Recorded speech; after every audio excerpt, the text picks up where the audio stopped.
सावधान, तुम सुनने वाले हो एक कहानी जो तुम्हारे खौफ को जगा देगी। खूनी मंजर लाइक करें, सब्सक्राइब करें, घंटी दबाएं। डर अब शुरू। रात के 10:30 बजे शहर की आखिरी बस भी अब सड़क छोड़ चुकी थी।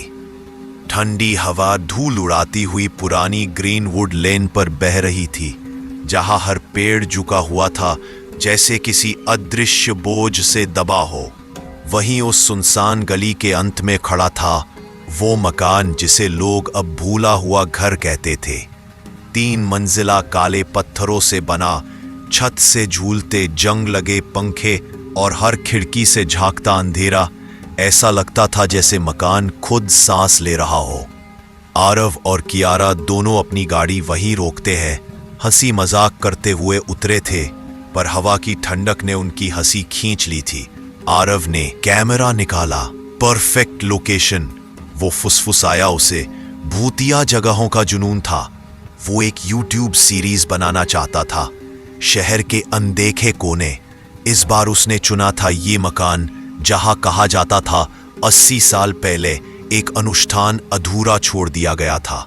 जैसे ही उसने दरवाजा खोला, पुरानी लोहे की जंजीर खर्रर की आवाज के साथ टूटी और एक बदबूदार हवा का झोंका उनके चेहरों पर पड़ा।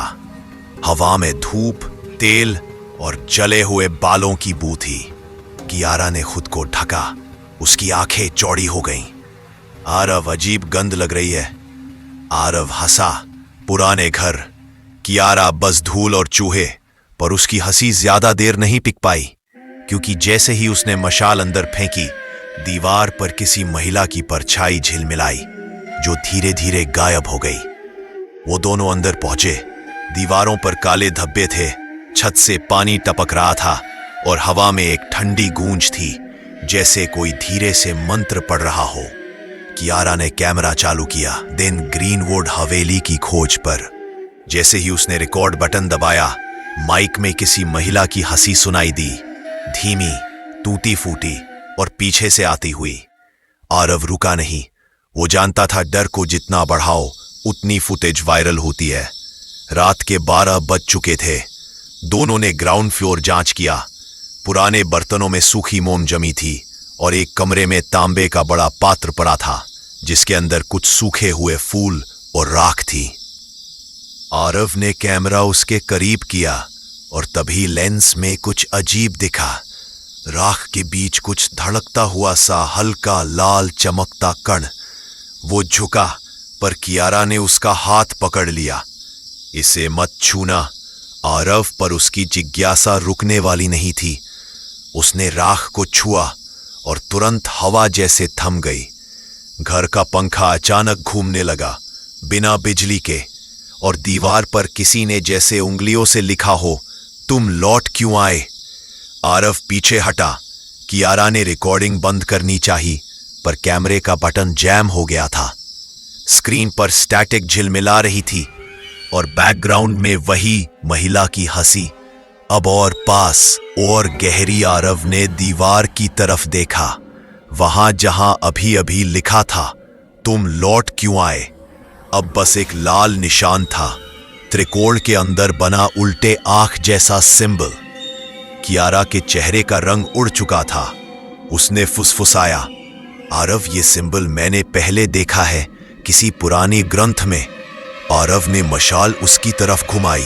कहा, वो कल साधना संस्कार में जो किसी की आत्मा को अधूरी मृत्यु में बांध देता है। वो दोनों भागने लगे, पर मुख्य दरवाजा अब बंद हो चुका था। बाहर से नहीं, अंदर से मकान की दीवारों से जैसे कोई धीमी धड़कन निकल रही थी, जैसे ईंटों में कोई दिल धड़क रहा हो। हर कदम पर फर्श में हल्की दरारें पड़ रही थीं और उन दरारों से निकल रही थी राख। आरव ने घबराकर कहा, तलघर चलते हैं, शायद वहां से कोई दूसरा रास्ता हो। वो नीचे गए, जहां हवा और भारी थी और दीवारों पर अजीब प्रतीक उकेरे हुए थे। एक कोने में पड़ा था पुराना लकड़ी का बक्सा, जिस पर माथे से टपकी हुई मोम की बूंदें जमी थी। आरव ने उसे खोला अंदर एक टूटी हुई मिट्टी की गुड़िया थी जिसके मुंह पर किसी ने लाल धागा बांधा था, और उसके नीचे कियारा की तस्वीर। वो जम गया। कियारा कांपते हुए पीछे हटी। आरव ये कैसे? आरव ने कुछ कहने की कोशिश की, पर तभी कमरे की छत से कुछ टपका। काला गाढ़ा गर्म वो खून था, और उसके साथ आई एक धीमी फुसफुसाहट, अनुष्ठान पूरा करो। दीवार पर पुराना घड़ी चलने लगी। हर टिक के साथ तापमान गिरता गया, और जब घड़ी ने 3 बजाए, आरव की कैमरा लाइट अपने आप जल उठी। किसी के चेहरे पर वो चेहरा कियारा का नहीं था। वो एक औरत थी, साड़ी में खुले बाल और आंखों में राख जमी हुई। वो देख रही थी आरव को जैसे किसी पुराने कर्ज की वसूली करने आई हो। कियारा ने आरव का हाथ पकड़ा। आरव भागो, पर फर्श ने जैसे उनके पैरों को पकड़ लिया हो। राख ने उनके जूते ढंक लिए। दीवारों पर अब 100 से ज्यादा परछाइयां थीं, हर एक उसी औरत के चेहरे वाली, और सब एक साथ फुसफुसाई, अनुष्ठान पूरा करो, नहीं तो अधूरी आत्माएं लौट आती हैं। आरव ने चीखने की कोशिश की, पर उसकी आवाज नहीं निकली। कियारा की आंखों में अब सिर्फ डर नहीं था, वो कुछ पहचानने की कोशिश कर रही थी। उसकी सांसें तेज थीं, पर उसकी नजरें ठहरी उस बक्से पर जहां उसकी तस्वीर रखी थी। उसने कहा नहीं, पर उसकी आंखों में सवाल था, किसने किया ये? और तभी दीवार से सागरनाथ का नाम उभर आया, काले अक्षरों में लिखा हुआ, सागरनाथ का अधूरा अनुष्ठान। कमरा अब अंधेरे में डूब गया। कैमरा जमीन पर गिरा। रिकॉर्डिंग चालू थी। स्टैटिक नॉइस के बीच आखिरी चीज जो दिखी वो थी एक महिला की राख से बनी परछाई जो धीरे धीरे कैमरे की तरफ झुकती है और कानाफूसी करती है। वो तहखाना अब पूरी तरह अंधेरे में डूब चुका था। आरव का कैमरा अब भी चल रहा था, पर स्क्रीन पर सिर्फ स्टैटिक और लाल हिलमिलाहट थी, जैसे कोई पुरानी VHS टेप अपनी आखिरी सांसें ले रही हो। कियारा ने टॉर्च जलाने की कोशिश की, पर वो अपने आप जल उठी, बिना बैटरी के। उसकी लौ पीली नहीं काली थी। दीवारों पर उभरे सिंबल्स अब बदल रहे थे। हर चिन्ह किसी मंत्र का आकार ले रहा था। कुछ शब्द पहचानने योग्य थे, सागरनाथ, मृत्युपथ, अधूरा, तर्म। कियारा कांपते हुए बड़बड़ाई, आरव, ये सब किसी अनुष्ठान की तैयारी लग रही है। उसने बैटरी दीवार की तरफ घुमाई और वहां उभरी एक और आकृति, एक आदमी का चेहरा, दाढ़ी वाला, आंखें पूरी सफेद, माथे पर काला तिलक और होठों पर सूखी राख। उसके नीचे लिखा था, आचार्य सागरनाथ, मृत्यु साधक। आरव का शरीर ठंडा पड़ गया। सागरनाथ वही नाम दीवार पर लिखा था। कियारा कुछ बोल पाती उससे पहले तहखाना की छत चटकी और ऊपर से राख के साथ गिरा एक छोटा लकड़ी का ताबीज। वो इसी के गले से टूटा था। ताबीज में वही सिंबल्स था जो दीवार पर बना था और जिसकी वजह से घर में हर चीज थरथरा रही थी। कियारा ने उसे उठाया। जैसे ही उसने ताबीज को छुआ, कमरे की हवा जमा देने वाली ठंड में बदल गई। सारी दीवारें जैसे फुसफुसाने लगी, पूरा करो, अनुष्ठान पूरा करो। अचानक तहखाना के बीच में एक पुराना वृत्ताकार चक्र चमकने लगा। चारों ओर मोमबत्तियां अपने आप जल गई और राख में उभरी एक स्त्री की परछाई, वही जो दीवारों पर थी, अब जिंदा।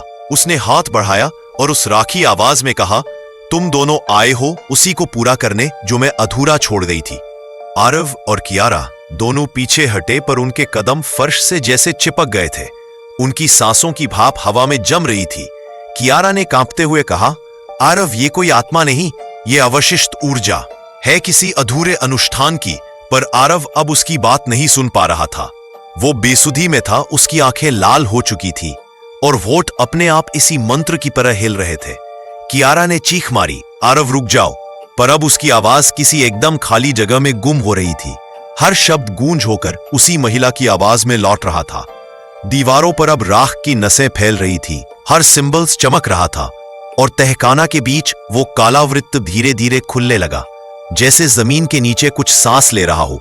कियारा भागना चाहती थी, पर उसकी आंखों के सामने आरव बदलने लगा। उसकी त्वचा पर वही सिंबल्स उभर आए जो दीवारों पर थे। वो एक कठपुतली बन चुका था, और उसकी आंखों में अब आरव नहीं था, बस सागरनाथ की आत्मा थी। महिला की राक्षसी परछाई, जिस अनुष्ठान में सागरनाथ की मृत्यु अधूरी रही, अब उसका माध्यम मिल गया है। कियारा ने फर्श से पत्थर उठाया और ताबीज पर दे मारा। तुम्हें नहीं मिलेगा वो माध्यम। पर जैसे ही ताबीज टूटा, मकान की हर दीवार ने चीख मारी और कियारा के पैरों तले जमीन फट गई। वो नीचे गिरती चली गई, एक अंधेरे कुएं में, जो बस राख और राख से बना था। आरव, या अब कहे सागरनाथ, धीरे धीरे उसकी तरफ चला। उसकी आवाज अब उसकी नहीं थी। अनुष्ठान पूरा होगा, मृत्यु लौटेगी और प्रेम बलि बलेगा। वो चक्र अब पूरी तरह खुल चुका था।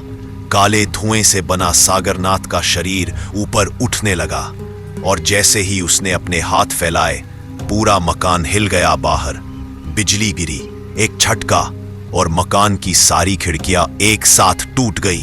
कियारा उस कुएं के अंदर गिरी। यहां नीचे सैकड़ों हड्डियां थीं और बीच में वही मिट्टी की गुड़िया। अब उसकी जगह कियारा की गुड़िया। उसकी आंखों से आंसू नहीं, राख गिर रही थी। वो धीरे से बड़बड़ाई, आरव प्लीज। पर आरव अब वहां नहीं था।